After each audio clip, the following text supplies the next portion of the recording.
During a routine patrol in a local shopping center, Officer Daniels made a heart-wrenching discovery. In the far corner of the parking lot, he found a 3-year-old girl sitting alone, almost invisible amidst all the parked cars. Concerned, he approached her gently, kneeling down to her level to ask why she was there all alone. The little girl, with tears welling up in her eyes, looked up at Officer Daniels and uttered a sentence that sent a chill through him. But before we start, smash the like button and make sure to subscribe if you haven't, and hit that notification bell so that you won't miss any new stories. She whispered, "Mom doesn't want me home." He didn't want to upset Ella any further, but he was getting slightly worried now. What if she really was out here all by herself? However, he quickly shook his head and told himself that that couldn't be what was going on. Her parents were here somewhere, and he was determined to find them.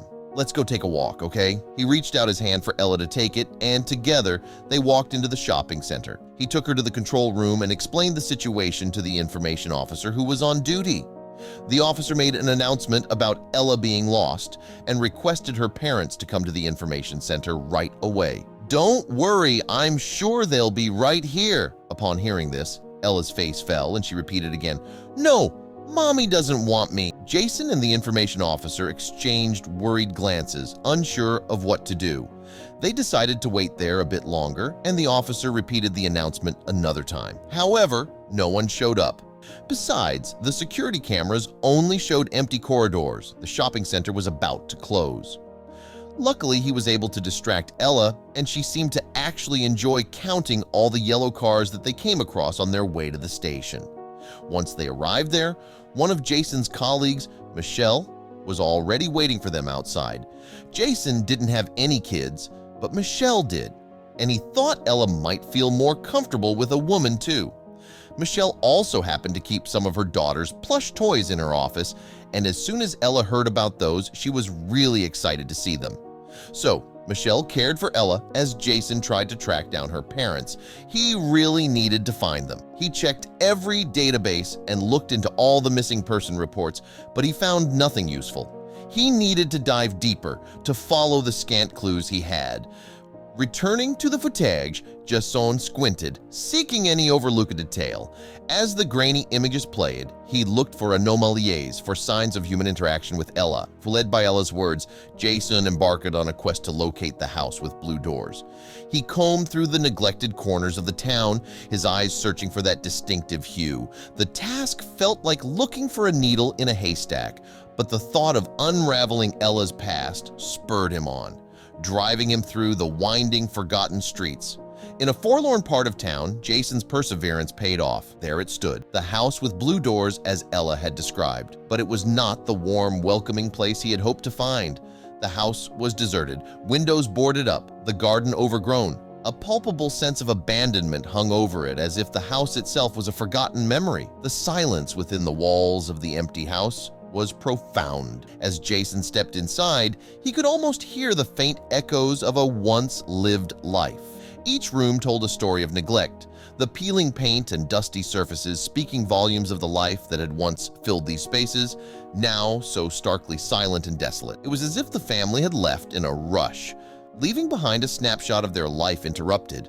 This sudden exit hinted at a story of urgency and perhaps desperation. Each room in the house told a different story of Ella's life before she was found in the parking lot. The walls, now peeling and faded, must have once echoed with laughter and life.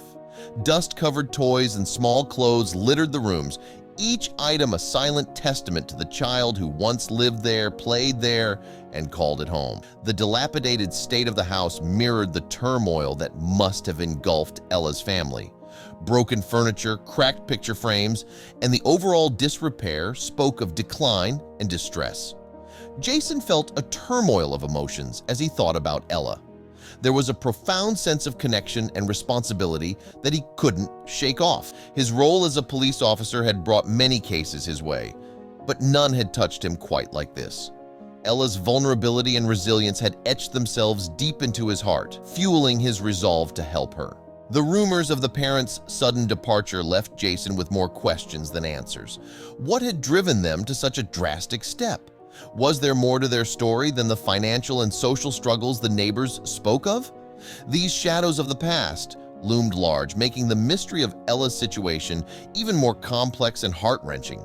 In the midst of his exploration, Jason stumbled upon an unexpected discovery: a hidden room. Tucked away behind a movable bookcase, this secret space seemed untouched by time, a stark contrast to the rest of the house. As he entered, a sense of intrigue and unease washed over him, sensing that this room might hold key insights into Ella's family history. Jason's next step led him to the dusty old mailbox outside the abandoned house. He methodically examined each piece of mail, noting down the senders.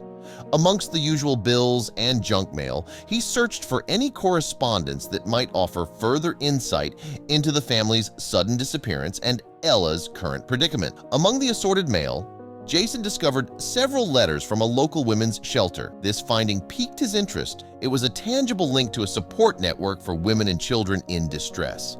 The shelter's involvement suggested that Ella's mother had sought help, indicating deeper issues within the family that had remained hidden until now. The letters from the shelter were revealing. They were a mix of formal correspondence and personal pleas for assistance. It became evident that Ella's mother had been in contact with the shelter, desperately seeking help and advice. She wrote that she was ill and couldn't care for Ella by herself anymore. The tone of these letters conveyed a sense of urgency and fear, a mother's cry for help in protecting her child. Staff members recounted the painful decision Ella's mother had made.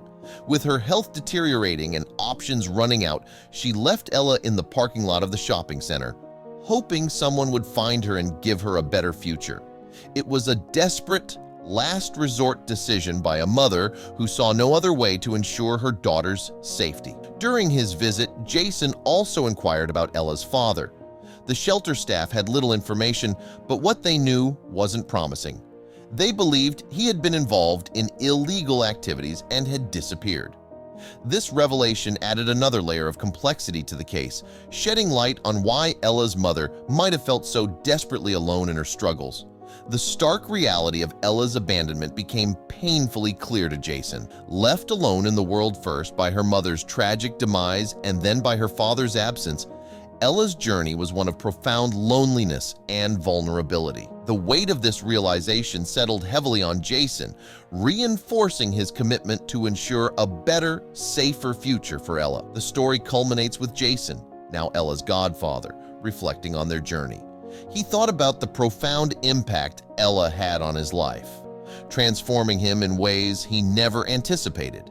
His journey with Ella was one of compassion, challenge, and ultimately love. It was a testament to the unexpected paths life can take and the transformative power of caring for another.